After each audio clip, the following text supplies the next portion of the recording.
How's everybody doing today? It is April 16th. This is Small Business News. I'm Ryan Howe from Summit Business Guides. We've got a great one for you today. Stuff I've been looking at particular came up that was of interest for my clients. And that's really what this program is all about. I share some of the articles and some of the research that I do for my clients. Every day I go out and take a look at the news site and send some information out to my small business clients and share it with you today. Things that we're going to be covering in this particular, basically on our segment today is going to be great. We've got a article out there about the cost, what people are actually asking, and what employers should expect to have to pay in order to basically get someone to sign with you. Someone, some of your mid to high level talent. Basically, what that number looks like right now, what people want in order to switch jobs, and the difference between men and women. That gap is still there. There's some things about restaurant technology that we're going to talk about. I previous existence worked in quick serve and managed quite a few quick serve locations. So the technology that's coming is very, very. It's good that it's coming out. However, there's issues with adoption and things that I want to discuss with the small business from a small business mindset. Technology is not a magic pill. Just keep that in mind. And lastly, and again, just one thing that managers can do to boost productivity. It's super important to understand this. And I was just kind of laughing more than anything that was in the article. So I think you guys get a kick out of it when we get a look at that. So that before we get started, if you're interested in what I do, go to summitbusinessguys.com and learn about how I help businesses grow faster than they ever thought possible. I work with small businesses. I'm here in the Midwest. But I do get on planes to travel to wherever I got to go. So again, just some of the examples, some of the clients that I work with. I work with Pinnacle is the business operating system that I have. Be sure to follow me on Facebook. I just uploaded my most recent short there. I do this broadcast on Facebook at a separate time. And then obviously here on YouTube. So with that, let's get into this. Our first article is going to be what it's costing people to switch jobs. Americans now expect a record $82,000 to change jobs, and men want nearly $30,000 more than women. Ladies, know your worth. Ask for it. Just because, don't worry about them saying no. That's all it is a no. They'll typically come back with a counter. And again, this is a thing. And this goes for men also. Frankly, anybody out there. Know your worth. Figure it out before you switch jobs. With that, employers, this is the piece I wanted to bring up, is that not only do your turnover cost, are they, on average, it's now about almost $9,000 every time you turn an employee over. Just an average employee, it's markedly higher as you go up in the executive ranks. That there's another cost in this, which is what it's going to cost to bring somebody in because of that risk about losing their work. So let's just go through this. Maybe the area of the big stay, or depending on who you ask, the great talent stagnation, in which workers just can't come up with the skills employers are desperately seeking.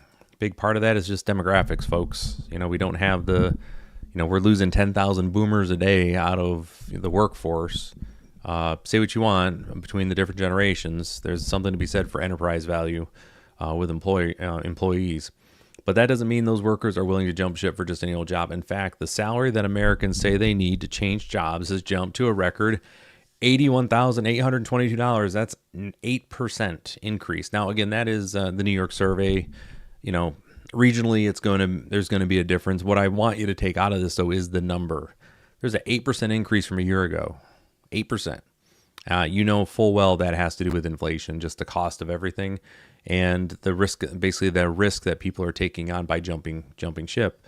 When you look at, we'll get back to that in a second. When you look at employees, right, when they're going to move, they understand, inherently employees understand that most employers operate under a LIFO type environment, last in, first out. So when you make that move to a new location, you just inherently know you're the last one in. So if they have to do cuts, you're going to have that. And that's something that I was on I got some folks moving, going by the house here, hitting everything.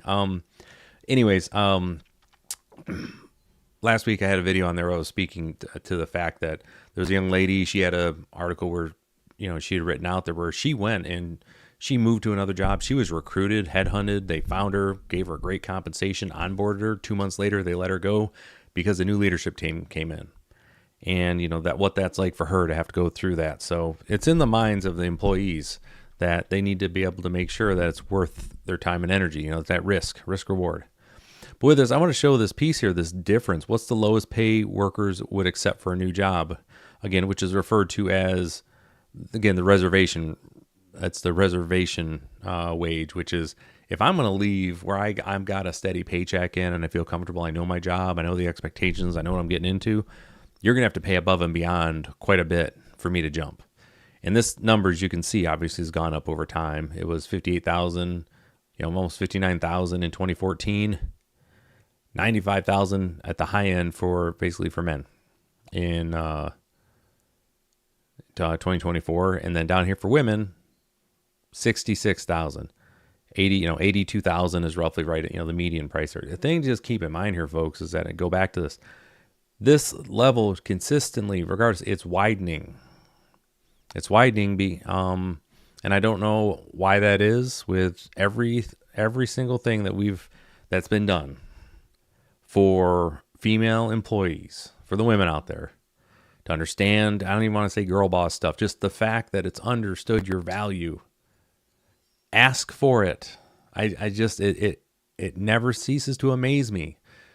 Again, we can look at collectively as a whole for a particular skill set, or again for, I don't want to say gender there, but this gender in there, just you got to understand, you got to ask your value, and employers understand it, and they will pay up for your skill set, but you have to ask for it. It's not on the employer to say, hey, here is all of this wonderful money, come over. Again, they have to negotiate that out as well too. That's just currently where we're at. So again, ask for it. You're worth it. Do the thing. But anyways, just on the flip side, for business owners, please keep that in mind that you are, the cost of turnover is going up, and your recruitment, which you already knew, but your recruitment numbers are definitely going up. All right, next one I want to get into here is going to be our restaurant technology trends, tools and insights for 2024. Man, the thing to keep in mind here before we get into, as we get into this, is that technology is not a cure-all. So when you see these technology trends, one of the concerns and issues that I've had with business owners, specifically in quick serve for quite some time, just in the conversations I've worked with them, giving advice to them on what to do, is be wary of technology enhancements. The vast majority, and we're going to talk through these, the vast majority of your technology you bring in isn't necessarily going to remove, basically allow you to hire less people or to keep people less on, keep less people on staff. Like that's not it. That's not going to do the thing. When you're looking at technology, the way you want to use it, first things first is how can it reduce friction for your guests, your clients, your customers. How can you reduce friction? How do you make their transaction go faster and easier and less stressful? You get that right, you're going to have people coming in for days. Okay, so not necessarily going to allow you to have less employees, but what it will do is allow you to turn more tables and push more product through on the back end, increase your sales. That's what you want to do. So with this, let's get into this. Restaurant technology trends, tools, and insights for 2024. Again, technology is helping restaurants to survive. Ain't a lot of this going on right now, thriving, especially in the restaurant space.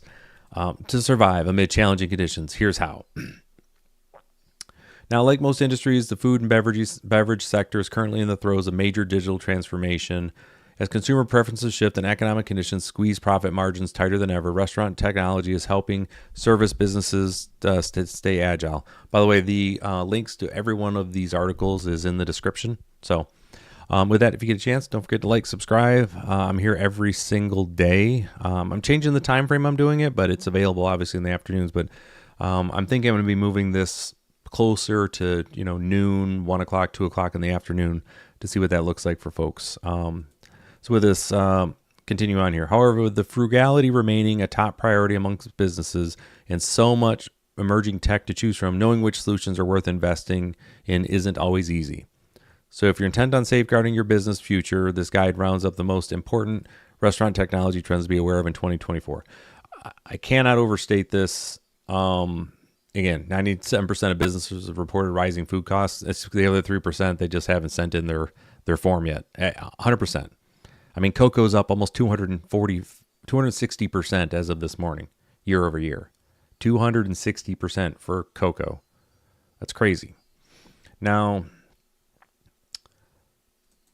with this, they've got, things to keep in mind here. So again, the pandemic definitely caused people to rethink about the work that they want to do. It also reveals that 45% of restaurant operators claim they need more employees to meet the consumer demand. Despite the growing popularity of self-serve technology, again, as I remind you, and you're going to hear this a bunch of times, just get ready for it. The idea for the technology is to increase your throughput. It's not necessarily to remove some of your frontline staff. You'll see there's some things you want to definitely look at here, but yeah, it's self-serve technology is not really where the consumer demand is at. It's in the production space. How do you increase your throughput? You have more stuff coming in the funnel, great.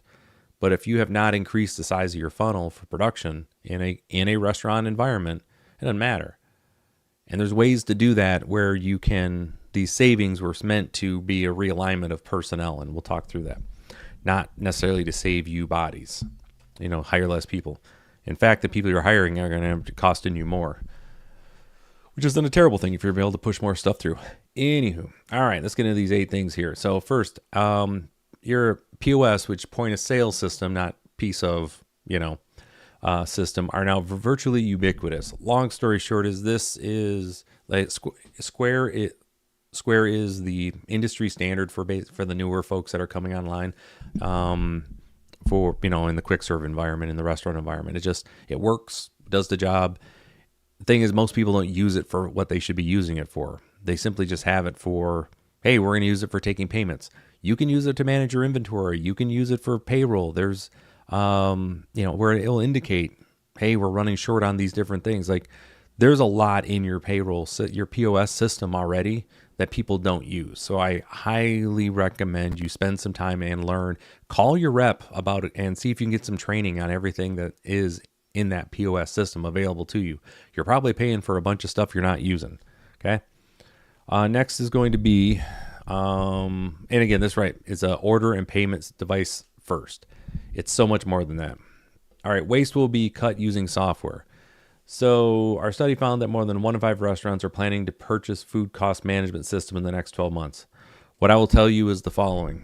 If your base level processes from a logistics and inventory management, if you do not have sound practices from your management, from your team, as far as everything has a place, everything has a name, you know exactly what goes where and how much, what those reordering levels should be automatically. Getting software is only going to complicate it and be a waste of capital. If you're not sure how to do all those things, again, reach out. You can find me at sumofbusinessguides.com. I'm more than happy to have a conversation with folks on that because, again, you're just expecting a software system to solve what is really a people problem and a training problem and a process problem only is a waste of dollars. And frankly, you're complicating things that don't necessarily need to be complicated. Managed multiple inventory systems on basically spreadsheets, clipboard, paper, pencil, spreadsheets. And it was a multi-million-dollar operation. I did the exact same thing when I was in the military, and we had, $1 billion worth of stuff. You don't need to overcomplicate it, folks. And that unfortunately, that's what a lot of folks are doing with this. All right. Back to this. Food delivery tech is more popular than ever. Yes, it absolutely is. And it costs more as well. The other piece is that I caution anyone in that industry, anyone who's looking to do this to increase sales, understand all you're doing is paying. Again, if you're going to want delivery, just think about what you're doing at that point. All right. Just make sure you're thinking about it because the cost that you pay to a third party, Uber Eats, DoorDash, etc.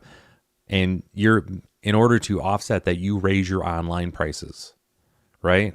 Which again, it's just not a long story. I don't know how to say this here. It's always just bothered me.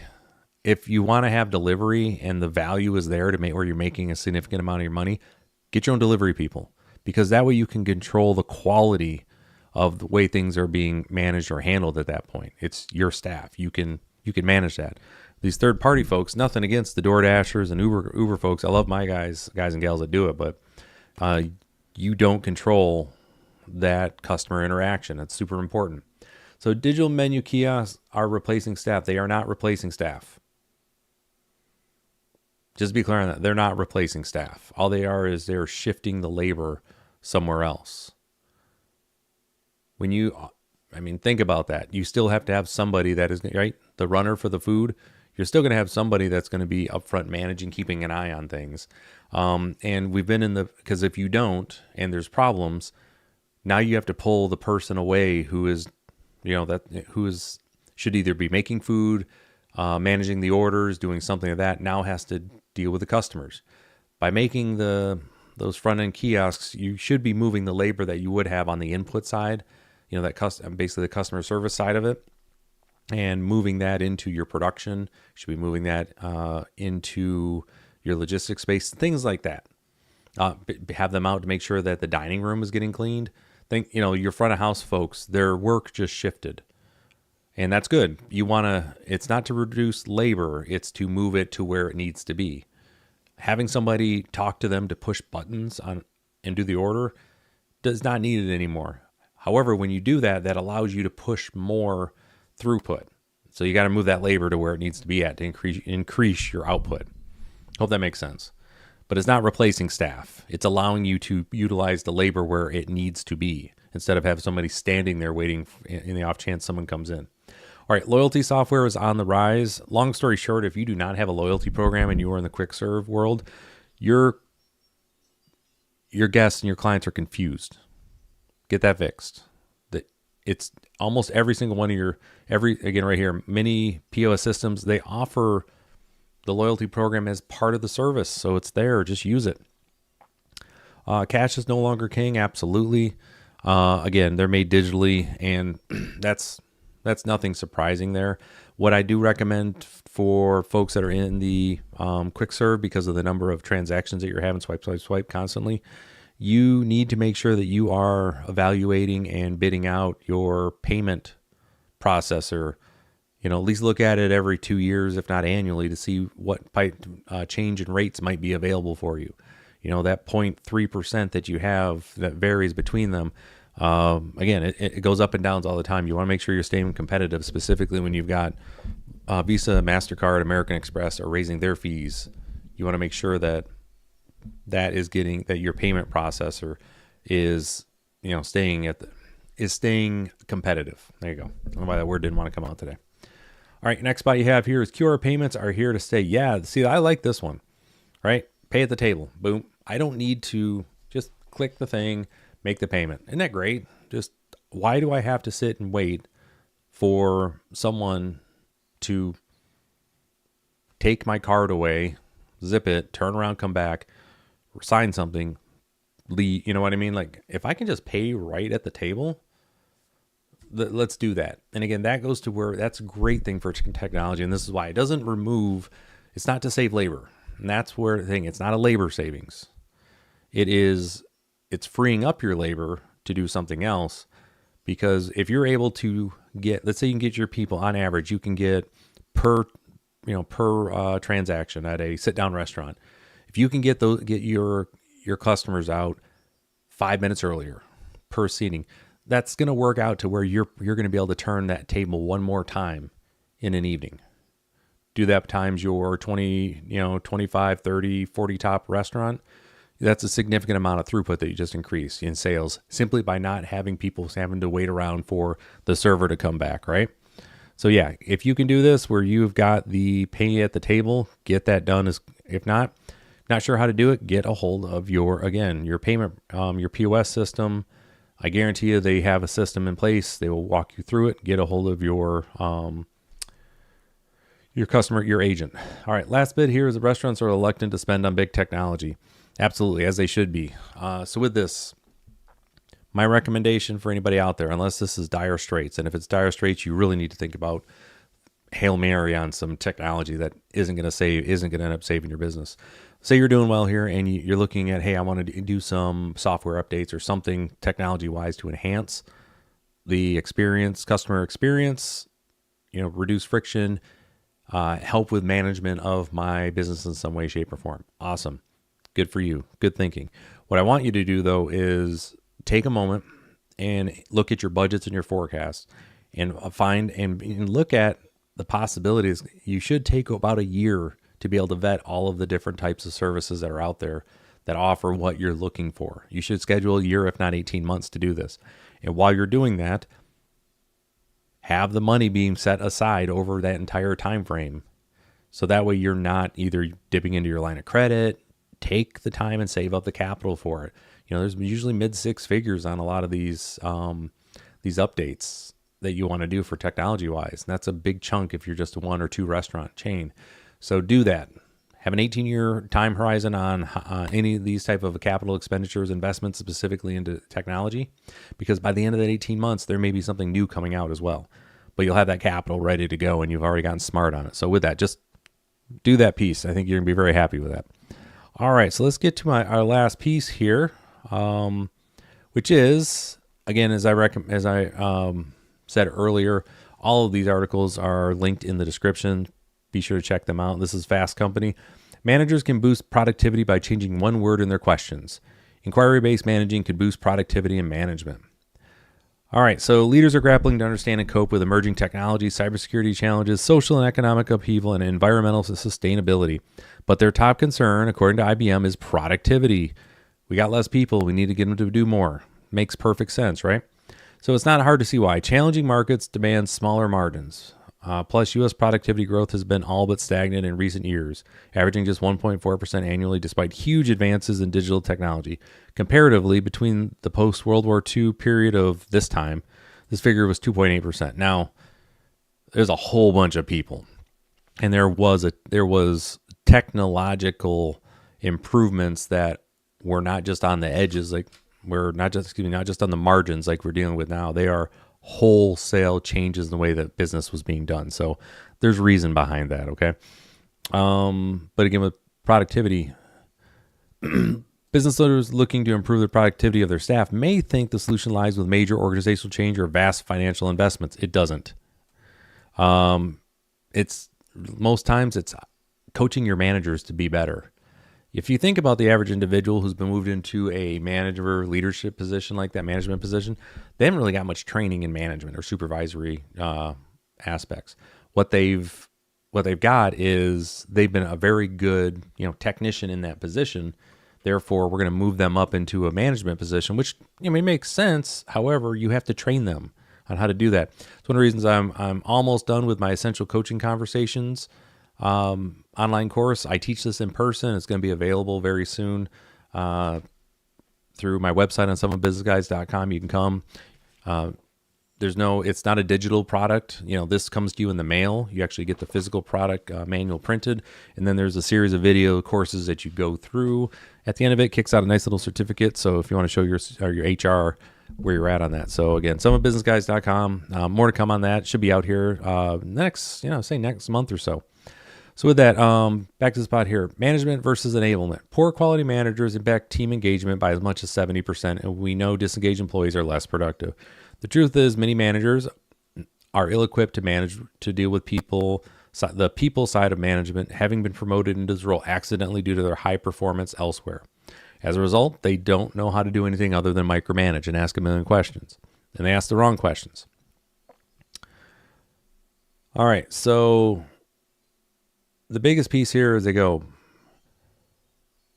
rather than trying to basically tell them what to do, the answer is, but what if the question was the answer? What if businesses could leverage the huge influence of their managers to develop teams with drive and independence simply by learning to stop, think, and ask a powerful question? And this is where the big difference comes to when you have somebody who is with a mindset of development in a management position versus a getting the job done thing. Management, right? Leadership, management, that divide. We want to avoid asking why questions is really one of the things here. We're not just asking the questions because it tends to do blame. So replace Replace the why with what questions that encourage employees to analyze the facts. So down here again, what made you think that? What are the reasons for this? And it gives them a chance to explore and think about these things. And so with this, I'm going to leave this here, let you read through the rest of the article. It's the reason I brought it up was not because this is some amazing insight. It's, of course, you want to grow and develop your folks here. But when you come into a situation, that's what I coach with my clients, is where people don't know something and they're constantly coming to you for guidance or direction. You need to ask yourself a couple questions. All right. Is this person just unable to grasp? Like, why aren't they figuring this out? Right. Is it that side? But there's the other side of the coin, and it's on us. Are all the processes clear? Are they clearly defined, all your processes, each step fully vetted and understood? And is your training up to speed? Have you fully trained this individual or all these people on the process? Until you answer those two questions with an affirmative, you can't go to the other side and say, why can't you just figure this out? Now that goes against the basic agreement that you have with your employees, which is, I'm going to be the employer. As the employer, I'm going to tell you what to do, when to do it, how to do it, to what level, when it needs to be done. And when you do all that, then I give you money.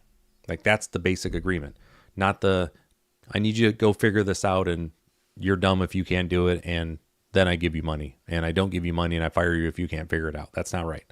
That's not how you want to run your business. So when I was to go back to this here is just on this piece here where they talk about when you're in that management and that leadership position, you should be constantly using any sort of issues that come up as a feedback loop onto how well you've done your training and you've set up your processes. Yes, it's important to make sure you're asking those questions, the what questions, because that is from the individuals who are directly responsible for doing the work you're putting in front of them. They are then there to giving you saying, hey, I need help with organization, training, or equipment. Something on this stuff needs to be done better. And they're telling you that. So listen to them. Don't just tell them how to do stuff. Get the feedback. Help it to improve your processes. So, all right. Well, that's what I had for you guys today. Just a quick wrap up again, what we had here. We talked a little bit about the cost that quite a bit of cost that it is right now. $82,000 is the average that people are looking for, the median that the folks are looking for in order to jump ship, to move to you. So with that, a couple things, ladies, you were 30% lower, $30,000 lower than where the men were at on this. Know your value, ask for the money. On the flip side, employers, turnover costs a lot, and now you have to take a new there's been a change in what those expectation costs are going to be. You need to understand that it just went up by 10%, your turnover. That happened this year. It's not going back. Okay. So keep that in mind with your staff and your hiring. So with that, if I do have a video, if you go Summit Business Guides on YouTube, it's actually, if you go to summitbusinessguides.com, halfway down, you'll see a video where it's got me a little sign say, not you. That is my video on how to set up a hiring funnel, basically an applicant funnel for your talent, to help you whittle out the wrong people, the wrong fit, and then get the people who should be applying are going to just sail right through.